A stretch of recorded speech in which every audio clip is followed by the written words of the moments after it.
For the past 13 years, a triad man has been serving time for the brutal murder of Sheree Denise Jackson. But tomorrow, Carlo Bennett will walk out of prison after spending 13 years behind bars. November 26, 2006. Sheree Jackson was supposed to be at a party, laughing with co-workers and celebrating the holidays. Instead, she was trapped in her own apartment with a man who refused to leave. What happened in those final hours would shock investigators when they finally gained entry to her home weeks later. Blood splattered on walls, furniture overturned, a bathroom so soaked in evidence that someone had desperately tried to erase it with chemicals. But here's what makes this case absolutely chilling. The man responsible had done this before. To other women, the warning signs were everywhere, documented in police reports, witnessed by friends. Yet somehow, Sheree Jackson still ended up dead. How does a 27-year-old woman building a new life in Greensboro simply vanish? And why did it take 19 months to find what was buried in a backyard? After graduating high school in Asheville, North Carolina, Sheree Jackson made a decision that would change everything. She was leaving the small town behind for bigger opportunities. At 27, Greensboro beckoned with promises of independence and the chance to build something meaningful on her own terms. The move was exactly what Sheree needed. 2 hours away from her hometown, she found herself in a vibrant city where she could reinvent herself professionally. While she initially considered college at the University of North Carolina, Sheree discovered something even better. A career that spoke directly to her compassionate heart. Shipman Family Care became Sheree's professional home, where she worked as a family and healthcare coordinator. The position allowed her to help adults with disabilities, providing support and care to some of society's most vulnerable members. It wasn't just a job for Sheree. It was a calling that perfectly matched her generous spirit and natural desire to help others. Working at Shipman Family Care also introduced Sheree to what would become her chosen family. The Shipman family welcomed her warmly, treating her not just as an employee, but as someone truly valued. Through this connection, Sheree even briefly dated Reggie, Portia Shipman's son, though they eventually became close friends instead of romantic partners. By 2006, Sheree had successfully established herself in Greensboro. She had steady work that fulfilled her, genuine friendships that supported her, and the kind of independence she'd dreamed of when leaving Asheville. Her parents could see the happiness in their daughter. She was thriving in ways that made all their sacrifices worthwhile. Then Sheree met Carlo Bennett at a party. Carlo was a local club promoter, someone who knew how to work a room and make people feel special. He had the kind of charisma that drew people in, the confidence that comes from being well-connected in the social scene. When he turned his attention to Sheree that night, she felt the intoxicating rush of being chosen by someone who seemed so confident and established. The early days of their relationship felt like a fairy tale. Carlo was attentive, charming, and seemed genuinely interested in Sheree's life and dreams. He made her feel beautiful and desired in ways that boosted her confidence. Their chemistry was undeniable, and Sheree found herself caught up in the excitement of new romance. For someone who had worked so hard to build an independent life, having a charming, well-connected boyfriend felt like the perfect addition to her success story. Carlo seemed to appreciate everything Sheree had accomplished, and she began to envision a future where her professional fulfillment could be matched by personal happiness. But beneath Carlo's smooth exterior, something darker was waiting to emerge. The man who seemed so perfect at parties would soon reveal a very different side when the spotlight wasn't shining on him. Sheree Jackson had found her fresh start in Greensboro. She just didn't know she had also found her greatest danger. The transformation in their relationship didn't happen overnight. Carlo was too smart for that. Instead, He began with subtle emotional and mental manipulation that slowly eroded Sherry's confidence and independence. What started as concern about her friendships gradually became criticism of her choices. His opinions about her appearance and behavior shifted from suggestions to demands. But emotional abuse was just the beginning. As DeCarlo became more comfortable asserting control over Sherry, the manipulation escalated to physical violence. The first incident might have seemed like an accident, an argument that got out of hand. But as the pattern continued, Sherry realized she was trapped in something far more dangerous than she had ever imagined. The physical abuse left marks that Sherry tried to hide from friends and family. When police were called to her apartment after one particularly violent argument, they noted obvious scratches and bruises on her body. But Sherry, like so many victims of domestic violence, downplayed the situation. She was afraid of the consequences of speaking truthfully, terrified of what DeCarlo might do if she got him in legal trouble. The most disturbing incident occurred just weeks before Sherry's disappearance. She called her father, MacArthur, in distress, telling him there was a man in her apartment who refused to leave. The terror in her voice was unmistakable. This wasn't a disagreement between partners. This was someone being held against their will. MacArthur could hear the fear in his daughter's voice as she explained that the man wouldn't go, no matter how many times she asked him to leave. When MacArthur asked to speak to this intruder, Sherry handed over the phone. The conversation between MacArthur and the man in his daughter's apartment was brief but telling. The intruder, later identified as DeCarlo, spoke with the casual arrogance of someone who believed he had every right to be there, regardless of what Sherry wanted. He eventually agreed to leave, but the message was clear. He would come and go as he pleased. For Sherry's father, that phone call was a glimpse into a nightmare he couldn't fully understand. His independent, strong-willed daughter was being terrorized by someone who saw her apartment, her space, her autonomy as things he could control at will. The incident revealed the full extent of DeCarlo's possessiveness. He didn't see Sherry as a partner with rights and boundaries. He saw her as property that belonged to him. When she tried to assert her independence or end their relationship, he simply refused to accept her decision. By late 2006, Sherry had reached her breaking point. Her first step was the hardest, deciding to end things with DeCarlo permanently. As she began to distance herself from DeCarlo, Sherry found comfort in reconnecting with someone from her past. Reggie Shipman. Their romantic relationship had ended amicably, and they had remained friends through her work with his family's business. Now, as Sherry tried to rebuild her life, Reggie represented everything DeCarlo wasn't: kindness, respect, and genuine care for her well-being. The reconnection with Reggie gave Sherry hope for what her life could look like after DeCarlo. Here was someone who had known her before the abuse, who remembered the confident, vibrant woman she had been. Their renewed friendship reminded Sherry of who she really was beneath the fear and control. But DeCarlo wasn't going to let her go quietly. As he sensed Sherry pulling away, his behavior became increasingly desperate and threatening. He monitored her movements more closely, questioned her about every interaction, and made it clear that he considered her attempts at independence to be personal betrayals. Despite the danger, Sherry continued planning for a life without DeCarlo.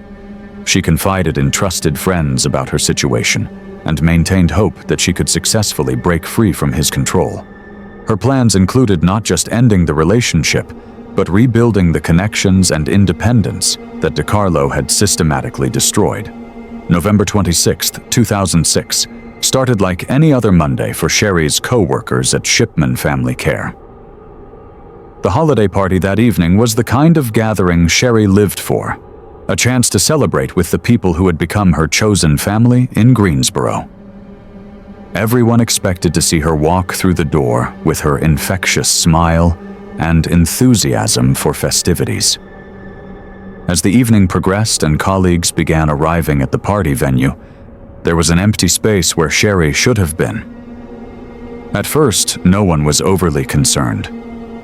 Maybe she was running late from work, or had gotten caught up with something at home. But as minutes turned to hours, that empty space became impossible to ignore. The calls started around the time Sherri definitely should have arrived. Her co-workers tried her phone repeatedly, expecting to hear her voice explaining why she was delayed. Instead, every call went straight to voicemail. By the end of the evening, concern had transformed into genuine worry. When Monday turned to Tuesday and Sherri didn't show up for work, the worry intensified. Her colleagues at Shipman Family Care knew her dedication to the job and the people she served. Sherri didn't take sick days lightly, and she certainly wouldn't disappear without explanation when vulnerable clients were depending on her. By Wednesday, when Sherri still hadn't appeared or made contact, her workplace family knew something was seriously wrong. But it was payday that really confirmed their worst fears. Sherri was always one of the first people in line to pick up her paycheck. The fact that her check sat unclaimed in the office was the clearest signal yet that something terrible had happened. Portia Shipman, whose family had welcomed Sherri into their business and their hearts, made the decision that would change everything. Along with other concerned co-workers, she went to Sherri's apartment to check on her personally. When they arrived at the apartment complex, the first thing they noticed was Sherri's car sitting in the parking lot. Her reliable vehicle was right where it should be, but there was no sign of Sherri herself. They knocked on her apartment door repeatedly, calling her name, but received no response. The sight of that car changed everything. If Sherri had left voluntarily, if she had decided to take a spontaneous trip or deal with a family emergency, she would have taken her car. The vehicle sitting abandoned in the parking lot while Sherri remained unreachable painted a picture that no one wanted to acknowledge. Standing in that parking lot, staring at Sherri's empty car, her co-workers faced the reality that their friend and colleague was in serious danger. The woman who brought such light and compassion to their workplace had vanished without a trace, leaving behind only questions and the growing certainty that something horrible had happened to her. It was time to call the police. December 3rd, 2006, a week after Sherri's co-workers filed the missing person report, Greensboro police finally received permission to enter her apartment. What they discovered inside would transform a missing person case into something far more sinister. The moment officers stepped through the door, they knew they were looking at a crime scene. Furniture was overturned and scattered throughout the living space, clear evidence of a violent struggle. Blood spatter decorated the walls in patterns that told a story of desperation and violence. But it was the bathroom that revealed the true horror of what had happened to Sherri Jackson. The floor was unnaturally slick, as if someone had frantically scrubbed it with cleaning chemicals. The smell of bleach and other harsh cleaners hung in the air, a desperate attempt to erase evidence of whatever had occurred in that small space. Someone had worked very hard to make that bathroom look clean, but they had failed. The forensics team arrived with luminol, a chemical that reveals blood traces invisible to the naked eye. When they sprayed the bathroom and turned off the lights, the room transformed into a constellation of horror. The entire bathroom lit up like a twisted Christmas display. Walls, floor, bathtub, and sink all glowed with evidence of massive blood loss. The luminol revealed the truth that no amount of bleach could hide. Something incredibly violent had happened in Sherri's bathroom, and someone had spent considerable time and effort trying to cover it up. The amount of blood indicated that whoever lost it could not have survived. As crime scene investigators methodically collected evidence and documented the scene, Carlo Bennett arrived at the apartment complex. His timing was suspicious, but his demeanor was even more telling.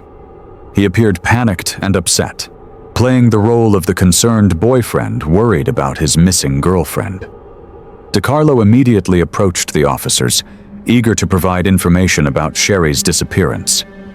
He claimed he hadn't spoken to her since November 26th, when they had argued at her apartment. According to his story, Sherry had left after their fight to attend the party with her co-workers, the same party she never made it to. But then, DiCarlo revealed something that immediately caught investigators' attention. He claimed Sherry was 3 months pregnant with his child. This alleged pregnancy was news to everyone who knew Sherry, including her family and closest friends. DiCarlo painted himself as an expectant father, devastated by his girlfriend's disappearance, someone who was looking forward to building a family with the missing woman. The pregnancy claim served multiple purposes in DiCarlo's narrative.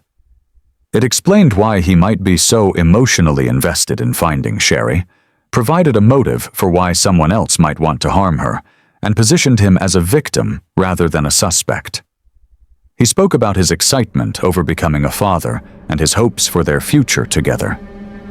What DiCarlo didn't know was that investigators were already building a very different picture of his relationship with Sherry. The blood evidence, the obvious cleanup attempts, and the staged nature of the crime scene all pointed to someone who had intimate knowledge of Sherry's living space and daily routines. The concerned boyfriend act was convincing, but the forensic evidence was about to tell a very different story.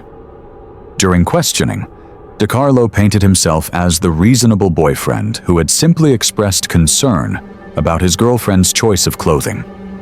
He insisted their disagreement was minor, the kind of spat that couples have all the time. According to him, Sherry had been alive and well when he left her apartment, preparing for a party she was excited to attend. But investigators had learned to look beyond words to evidence, and they asked DiCarlo for permission to search his vehicle. Confident in his story, he agreed. The moment detectives opened DiCarlo's truck, they knew they had found something significant. Dark stains that clearly resembled blood were visible throughout the interior of the vehicle. When they swabbed these stains for testing, the preliminary results confirmed their suspicions. This was human blood. DiCarlo's explanation for the blood was as unconvincing as his shifting timeline. He claimed the stains came from an incident when Sherry had cut her hand while cooking dinner for him. According to his story, she had grabbed a rag from his truck to stop the bleeding, and that explained how her blood ended up in his vehicle. But when investigators popped the trunk of DiCarlo's truck, they were hit with an unmistakable smell that destroyed any innocent explanation. The distinct odor of human decomposition. This wasn't the smell of old food or automotive fluids. This was the smell of death. Meanwhile, phone records were revealing another damning piece of evidence against DiCarlo's story. If he was truly the concerned boyfriend he claimed to be, if Sherry was indeed pregnant with his child and had simply left for a party, then he should have been calling her constantly when she failed to come home. Instead, the phone records showed something shocking. After November 26th, DiCarlo never attempted to call Sherry again. Not once. When confronted with this evidence, DiCarlo couldn't provide a satisfactory explanation for why he hadn't tried to reach the woman he claimed to love, especially given her alleged pregnancy and the fact that she had supposedly vanished without a trace. The final piece of the puzzle came when DNA results returned from the blood evidence in DiCarlo's truck. The testing revealed something that completely demolished his cooking accident story. The blood belonged to both Sherry and DiCarlo, mixed together in a pattern consistent with violence rather than a kitchen mishap. DiCarlo Bennett hadn't just lied about what happened on November 26th. He had killed Sherri Jackson, transported her body in his truck, and then spent weeks pretending to be a concerned boyfriend searching for his missing girlfriend. The web of lies was unraveling, and DiCarlo was about to be caught in the truth. December 14th, 2006. Armed with overwhelming DNA evidence and a trail of lies that had completely unraveled, investigators arrested DiCarlo Bennett in Wake Forest, North Carolina. But DiCarlo's arrest, while satisfying for investigators, came with a devastating reality. They still had no idea where Sherri's body was located. Without her remains, the case against DiCarlo, while strong, faced potential challenges in court. More importantly, Sherri's family was trapped in an agonizing limbo, unable to properly grieve or lay their daughter to rest. For 19 months, the search for Sherri consumed investigators and her loved ones. Teams combed through wooded areas around Greensboro, dragged lakes and riverbanks, and brought in cadaver dogs to search potential burial sites. Helicopters scanned vast areas from above, while ground crews methodically searched every location where a body might be hidden. The searches yielded nothing. Sherri had vanished as completely as if she had never existed, leaving behind only the blood evidence in her apartment and DiCarlo's truck. Her family lived in a nightmare of not knowing, unable to move forward while their daughter remained missing. DiCarlo, meanwhile, sat in jail, refusing to cooperate with investigators. He maintained his innocence and provided no information about what he had done with Sherri's body after killing her. His silence was strategic. As long as Sherri remained missing, there was always a chance he could avoid a murder conviction. Then, in June 2008, everything changed. DiCarlo's lawyer contacted the district attorney's office with an offer that would forever alter the course of the case. DiCarlo was willing to reveal the location of Sherri's remains, but he wanted something in return. A plea deal that would reduce his charges from first-degree murder to second-degree murder. The offer created an impossible dilemma for prosecutors and Sherri's family. Accepting the deal would mean DiCarlo would serve significantly less time in prison than he deserved.